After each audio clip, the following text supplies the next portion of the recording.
Qatar में उतरे 8 B-52, Iran पर हमले का आदेश।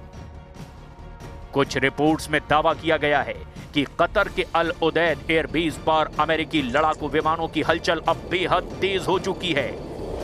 ईरान ने भी अमेरिका की जंगी तैयारियों को जरा भी हल्के में नहीं लिया है। दावा किया जा रहा है कि पेंटागन ने इसे क्षेत्रीय स्थिरता के लिए की गई तैनाती बताया है, लेकिन ईरान ने इसे सीधे तौर पर युद्ध की धमकी करार दिया है। वहीं दूसरी तरफ अमेरिका का जंगी बेड़ा यूएसएस अब्राहम लिंकन, जिसका वजन 1 लाख टन है, कुल मिलाकर 1,32,000 टन हथियारों के कुल वजन के साथ तेहरान से 300 किलोमीटर दूर हमले को तैयार हो चुका है। जबकि कुछ रिपोर्ट्स में दावा किया गया है कि वायुसेना 300 लड़ाकू विमानों से ईरान के मिसाइल भंडार और परमाणु ठिकानों पर हमले को तैयार हो चुकी है।